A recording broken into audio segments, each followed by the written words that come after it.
नमस्कार, मैं महाकाल नाथ उपाध्याय। साथियों, यह ट्रेंडिंग टॉक चैनल है जिस पर मैं आप सभी को पेंशन से जुड़ी हर जरूरी और अहम खबर देता हूं। अगर आपने अभी तक हमारे इस चैनल को सब्सक्राइब नहीं किया है तो पेंशन से जुड़ी हर जरूरी खबर पाने के लिए अभी इस चैनल को सब्सक्राइब करें। नमस्कार, जिन्होंने इस दिन के लिए अपनी आंखों में सपने लिए, अपने दिलों में उम्मीदें संजोए और अपनी लाठियों के सहारे सड़कों पर उतरकर भी यह साबित किया कि उम्र सिर्फ एक संख्या है, जुनून के आगे हार मानने वाली नहीं। आज वह ऐतिहासिक क्षण सामने है जिसके बारे में कभी सोचना भी मुश्किल था। यह सिर्फ एक खबर नहीं है, यह एक घोषणा है, एक इनकलाब का ऐलान है, एक उस संघर्ष की दास्तान का आखिरी अध्याय है जिसे करोड़ों लोगों ने सालों तक लिखा। इस बार की होली में रंग तो होंगे ही, लेकिन उन रंगों में अब खुशहाली का सिंदूर भी घुलेगा। जी हां, अब वह दूर का सितारा जिसे न्यूनतम पेंशन का सपना कहा जाता था, अब जमीन पर उतरकर एक हकीकत बन चुका है। प्रधानमंत्री नरेंद्र मोदी और वित्त मंत्रालय की ओर से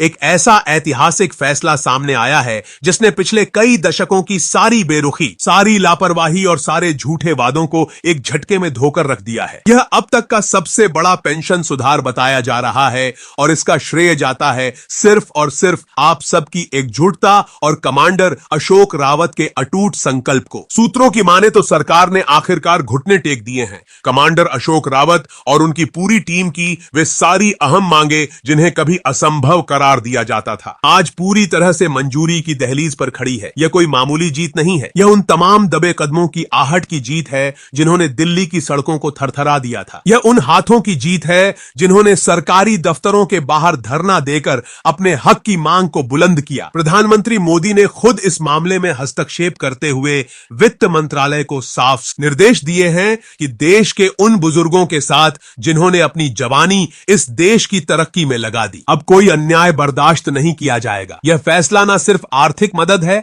बल्कि एक भावनात्मक पुनर्वास है, एक सामाजिक सम्मान है जो इन वरिष्ठ नागरिकों को उनके ढलते वर्षों में एक नई जिंदगी देगा। तो दोस्तों, तैयार हो जाइए क्योंकि अब खबर राफेल की रफ्तार से फैल रही है। दिल्ली के सत्ता के गलियारों से लेकर देश के कोने कोने में बने बैंकों के बाहर तक सिर्फ एक ही चर्चा है, सिर्फ एक ही नारा गूंज रहा है, 7,500 प्लस महंगाई भत्ता। यह वह जादुई आंकड़ा है जो अब कल्पना नहीं बल्कि आने वाले कुछ ही दिनों में आपके बैंक खाते की रकम बनने जा रहा है। यह उन करोड़ों बुजुर्गों के संघर्ष का सबसे मीठा फल है जिन्होंने कभी हार नहीं मानी। कमांडर अशोक रावत के एक इशारे पर दिल्ली की सड़कों पर जो जनसैलाब उमड़ा, उसकी गूंज सत्ता के उन बड़े बड़े दरवाजों तक पहुंची जहां तक पहुंचना आम आदमी के लिए नामुमकिन माना जाता था। और आज उसी गूंज के नतीजे में वित्त मंत्रालय को अपनी तिजोरी के वे ताले खोलने पड़े जिन्हें सिर्फ अमीरों और उद्योग के लिए खोला जाना तय समझा जाता था। तो मेरे जांबाज पेंशनर साथियों, यह जीत सिर्फ अशोक रावत की नहीं,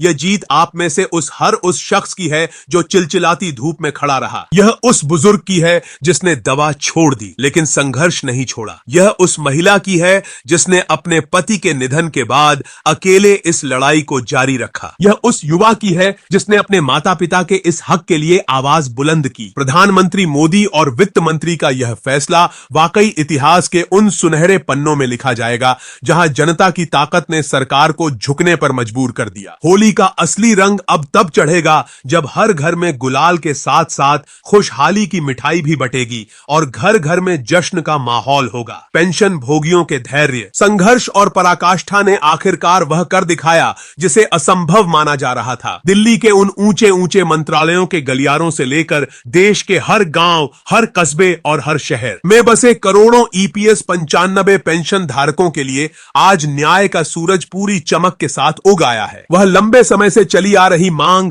उस न्यूनतम पेंशन को 1,000 से बढ़ाकर 7,500 करने की मांग, जिसे कभी सियासी पार्टियों ने अपने घोषणा पत्रों में सिर्फ एक औपचारिकता समझा, वह आज केवल एक मांग नहीं रह गई है। यह सरकारी आदेश की वह आधिकारिक मोहर बन चुकी है जिसे कभी भी लगाए जाने की घोषणा हो सकती है। कमांडर अशोक रावत और उनकी नेशनल एजुटेशन कमेटी नायक ने जिस अडिग संकल्प के साथ देश के इन बुजुर्गों की आवाज को बुलंद किया, जिस लगन और जुनून के साथ उन्होंने इस मुहिम को जन आंदोलन का रूप दिया, उस आवाज को आखिरकार प्रधानमंत्री नरेंद्र मोदी और वित्त मंत्रालय ने अपनी पूरी संवेदना और सहमति दे दी है। यह फैसला स्वतंत्र भारत के इतिहास में पेंशन सुधारों की सबसे बड़ी, सबसे व्यापक और सबसे ऐतिहासिक घटना मानी जा रही है। इसने एक बार फिर यह साबित कर दिया है कि जब संघर्ष सत्य और एकता के साथ किया जाता है तो सत्ता की सबसे बड़ी ताकत को भी जनहित में झुकना ही पड़ता है। चाहे वह ताकत कितनी भी बड़ी क्यों ना हो, चाहे उसके पास कितने बहाने क्यों ना हो, हमारे पास जो सूत्रों से मिली पुख्ता जानकारी है उसके अनुसार वित्त मंत्रालय ने बजट आवंटन और उससे जुड़ी सभी आवश्यक फाइलों पर अपनी अंतिम मुहर लगाने की प्रक्रिया लगभग पूरी कर ली है। अब सबकी निगाहें सिर्फ एक लक्ष्य पर टिकी है। होली के उस पवित्र और रंगीन त्योहार से पहले हर एक पेंशन भोगी के बैंक खाते में 7,500 और उसके साथ लागू होने वाला पूरा महंगाई भत्ता पहुंच जाए। वित्त मंत्रालय ने बजट आवंटन और जरूरी कागजी कार्रवाई को अंतिम रूप देते हुए इसे सरकारी आदेश का रूप दे दिया है। प्रधानमंत्री मोदी ने स्वयं इस पूरे मामले को सर्वोच्च प्राथमिकता पर रखते हुए यह सुनिश्चित किया है कि हमारे देश के वरिष्ठ नागरिकों को अपने जीवन की इस अंतिम यात्रा में आर्थिक तंगी का सामना न करना पड़े, न उन्हें किसी के सामने हाथ फैलाने की नौबत आए। यह बढ़ा हुआ पैसा न केवल उनकी रोजमर्रा की बुनियादी जरूरतों जैसे खाने पीने और दवाइयों ये सभी को पूरा करेगा, बल्कि इससे बढ़कर यह उन्हें समाज में वह आत्मसम्मान और वह गरिमा वापस दिलाएगा जिसके वे न सिर्फ हकदार हैं बल्कि जिस पर उनका जन्म सिद्ध अधिकार है। अब वह काला दौर हमेशा के लिए बीत चुका है जब पेंशन के नाम पर मिलने वाली उस मामूली 1,000 की रकम से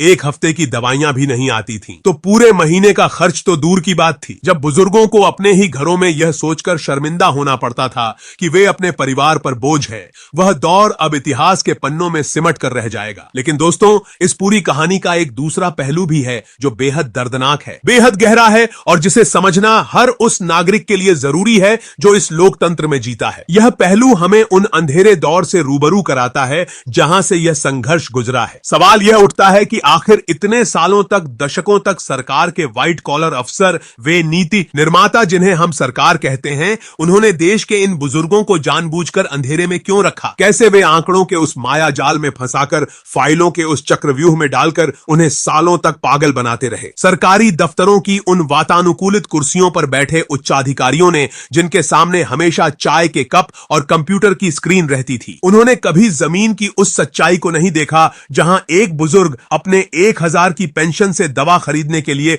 दुकानदार से उधार मांग रहा था। उन्होंने अपनी मेजों पर सिर्फ चार्ट और ग्राफ देखे, सिर्फ बजट के घाटे के आंकड़े गिने। उन्हें कभी उस असली घाटे का अंदाजा नहीं हुआ जो उन पेंशन भोगियों के घरों में हो रहा था। उनके रिश्तों में, उनके स्वाभिमान में, उनकी सेहत में नई नई कमेटियों का गठन करना, जैसे भगत सिंह कोश्यारी कमेटी, और उसके बाद भी ना जाने कितनी उन कमेटियों की बैठकों के बाद बैठकें करना, और हर बार बुजुर्गों को सिर्फ आश्वासनों का वह झुंझुना थमा देना जो कुछ दिनों की खामोशी के बाद बंद हो जाता था। यह उस सत्ता तंत्र की सोची समझी चाल थी, एक ऐसी रणनीति जिसने बुजुर्गों की लाचारी और उनके पास मौजूद सीमित समय को उनकी सबसे बड़ी कमजोरी समझ लिया था। पेंशनर्स को कभी फंड की कमी का हवाला दिया गया तो कभी तकनीकी दिक्कतों का बहाना बनाया गया। कभी कहा गया कि यह फाइल श्रम मंत्रालय के पास है तो कभी कहा गया कि वित्त मंत्रालय से अभी मंजूरी नहीं आई, जबकि सच्चाई यह थी कि सरकार की प्राथमिकता की सूची में वे लोग कभी थे ही नहीं जिन्होंने इस देश की नींव को मजबूत किया था। हर चुनाव से पहले जैसे ही चुनावी नजदीकियां बढ़ती थीं, उम्मीदों की एक नई लहर जगाई जाती। नेता लोग मंचों पर आते, ये सीट की, ये साथ की पाते, बुजुर्गों के प्रति सम्मान की कस्में खाते और बड़े बड़े वादे करते। कैमरे उनके बयानों को कैद करते और बुजुर्ग तालियां बजाते। लेकिन जैसे ही चुनाव खत्म होते और नतीजे आ जाते, वे फाइलें जिन पर धूल की एक पतली सी परत जम चुकी होती थीं, उन्हें फिर से निकालकर पलटा जाता। लेकिन फिर उसी विचाराधीन की मोहर लगाकर उन्हें वापस धूल फांकने के लिए छोड़ दिया जाता। यह एक ऐसा मानसिक और आर्थिक शोषण था जहां एक बुजुर्ग जिसने पूरी जिंदगी देश की सेवा में लगा दी, उस ये अपने ही हक के लिए एक अपराधी की तरह सरकारी दफ्तरों के चक्कर काटने पड़ते थे। अफसरों के उस लाल पिताशाही ने, उनके रवैया ने यह साबित करने की कोशिश की कि पेंशन कोई हक नहीं है, बल्कि सरकार की तरफ से दी जाने वाली एक खैरात है, एक भिक्षा है। और इसी सोच ने, इसी घिनौनी मानसिकता ने करोड़ों लोगों को साल दर साल, दशक दर दशक पागल बनाए रखा। लेकिन सरकार की इस चालाकी और तंत्र की इस बेरुखी को